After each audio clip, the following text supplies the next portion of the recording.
깨어라 2010년 6월 골다공증 소리 없이 찾아오는 질병 19살인 애나는 신경성 식욕부진이라고 하는 식욕 이상에서 잘 회복되고 있었습니다. 그런데 갑자기 등에 극심한 통증으로 인해 쓰러지고 말았습니다. 알고 보니 허리 등뼈 2개가 부러졌고 키가 5cm나 줄어 있었습니다. 골다공증이 그 원인이었습니다. 골다공증은 문자 그대로 뼈에 구멍이 많이 생기는 증상을 말합니다. 골다공증은 소리 없이 찾아오는 질병이라고 불리는데 갑자기 힘을 주거나 부딪히거나 넘어지면서 약해진 뼈가 부러지기 전까지는 흔히 골소실 증상이 나타나지 않기 때문입니다. 그와 같은 골절이 일어나는 곳은 대개 고관절, 갈비뼈, 척추, 손목입니다. 사람들은 대개 골다공증인 몸이 약하고 나이 많은 여자에게 생긴다고 생각하지만 애나의 경우처럼 젊은 사람도 예외가 아닙니다. 건강을 위협하는 심각한 병. 국제 골다공증 재단에 따르면 유럽연합에서는 골다공증으로 인해 30초마다 한 명씩 골절상을 입습니다.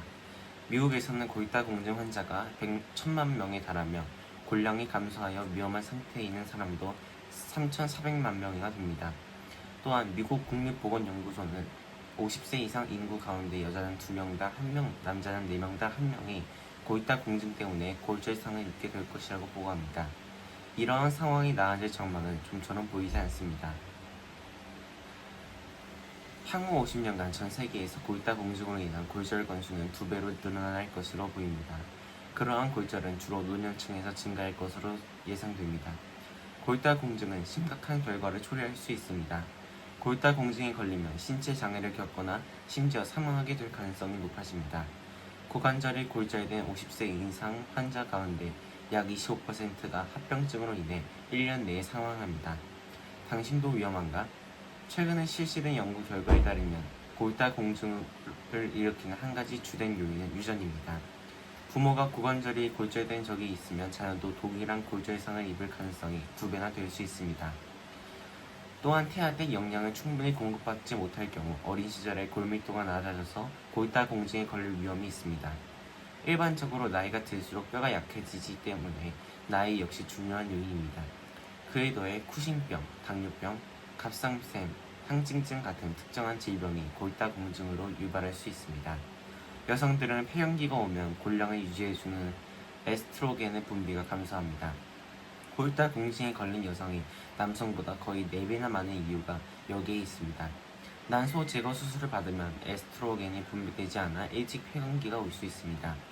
골다공증을 일으키는 요인 가운데 개인이 조절할 수 있는 것들도 있는데 식사 습관이 생활 방식이 그러합니다. 우리가 먹는 음식에 칼슘과 비타민 D가 부족하면 뼈가 약해질 수 있습니다. 소금을 과도하게 섭취해도 몸에서 빠져나가는 칼슘의 양이 늘어나 골다공증에 걸릴 가능성이 높아집니다. 또한 과음을 하면 흔히 영양이 부족해서 뼈가 약해질 수 있습니다. 앞서 언급한 애나는 식욕 이상으로 인해 골다공증에 걸렸습니다. 식욕 이상 때문에 영양이 부족해지고 몸무게가 줄었으며 월경이 멈추기까지 했습니다. 그 결과 에스트로겐 분비가 중단되었고 뼈가 약해지게 된 것입니다. 골다공증이 생기는 또 다른 원인으로는 신체 활동량이 적은 생활 방식이 있습니다. 뼈의 무기질 밀도를 감소시키는 흡연도 골다공증을 일으키는 심각한 요인입니다.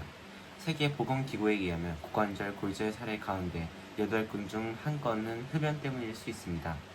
하지만 여러 연구 결과는 흡연을 중단하면 골소식 감소하고 뼈가 골절될 가능성도 낮아진다고 알려줍니다. 골다공증을 예방하려면 골다공증 예방은 어릴 때부터 시작해야 합니다. 청소년 시절까지 전체 골량의 90%가 형성되기 때문입니다. 칼슘은 튼튼한 골격을 이루는 데 꼭 필요한 영양소로서 주로 뼈에 저장됩니다. 칼슘이 풍부한 식품으로는 우유, 요구르트와 같이 치즈 같은 유제품, 뼈째 먹는 정어리와 연어 통조림, 아몬드, 오트밀, 참깨, 두부, 진한 녹색 잎이 있는 채소가 있습니다. 체내에서 칼슘을 흡수하려면 비타민 D가 있어야 합니다. 비타민 D는 햇빛을 쬐면 피부에서 생성됩니다. 내과 의사이자 멕시코 골무기질 대사협회의 회원인 마누엘 미라수 오트테가 박사는 하루에 10분 동안 햇빛을 쬐면 약 600단위의 비타민 D가 생성되어 골다공증을 예방하는 데 도움이 된다고 말했습니다. 또한 달걀 노른자, 바닷물고기, 간 같은 식품을 통해서도 비타민 D를 섭취할 수 있습니다. 골다공증을 예방하는 데 운동을 빼놓을 수 없는 요소입니다. 어린 시절에 운동을 하면 골량을 증가시킬 수 있고 나이가 들어서 운동을 하면 골량 감소를 막을 수 있습니다. 가장 많이 권장되는 운동은 근력과 저항력을 이용하는 것으로 뼈와 관절에 무리를 주지 않는 범위 내에서 중력 등과 같은 힘을 거슬러 근육을 사용하는 운동입니다. 그 가운데는 간단하지만 효과적인 걷기, 계단 오르기, 춤추기가 있습니다. 미리 조처를 취하면 소리 없이 찾아오는 골다공증도 상당히 예방할 수 있습니다.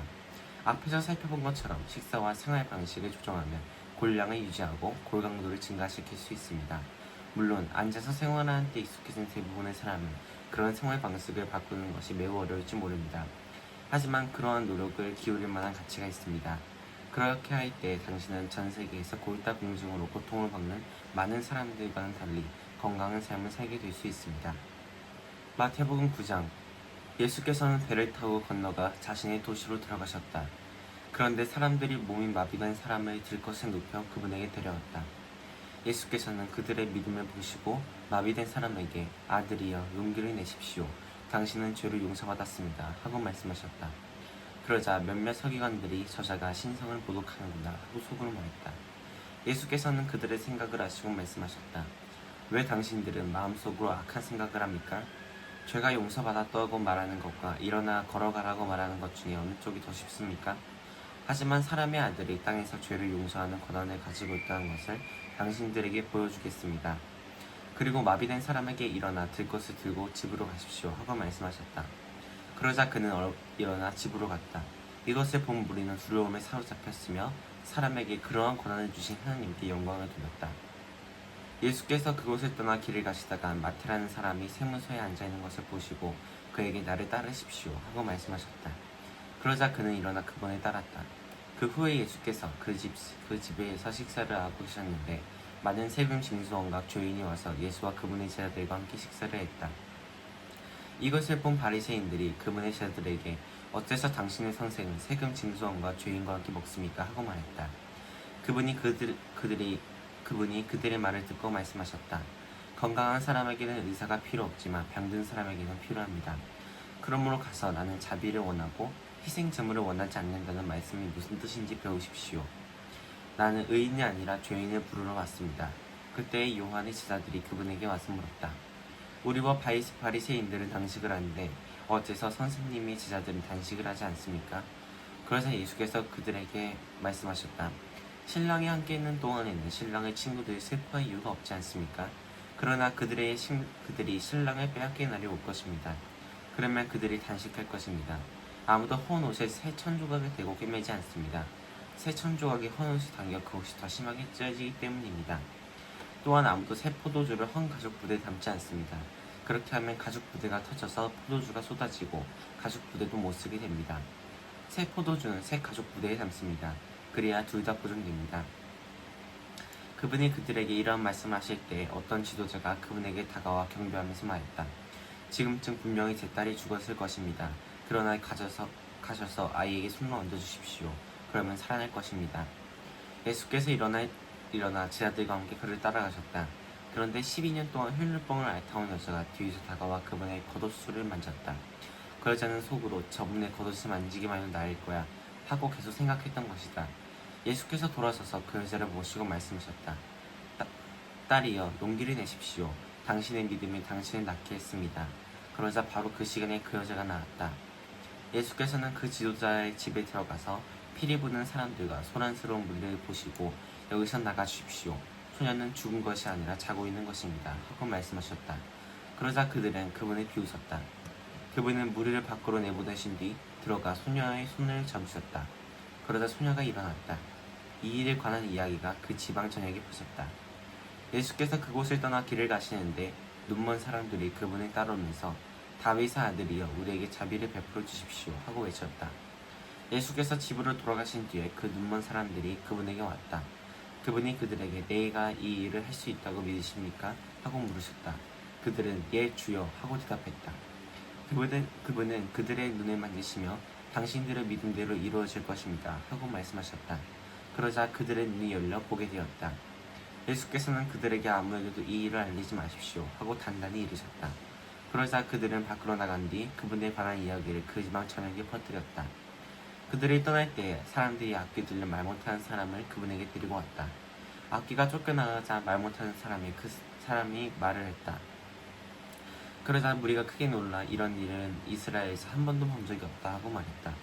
그러나 바리새인들은 저자는 악기들의 통치자의 힘을 빌려 악기를 쫓아내는 것이다 하고 말했다. 예수께서는 모든 도시와 마을을 두루 다니시면서 회당에서 가르치고 왕국의 좋은 소식을 전파하여 온갖 질병과 병약함을 고쳐주셨다. 그분은 무리를 보고 불쌍히 여기셨다. 그들이 목자 없는 양처럼 찢겨지고 내버려졌기 때문이다. 그때에 그분이 제자들에게 말씀하셨다. 참으로 수확할 것은 많은데 일꾼은 적습니다.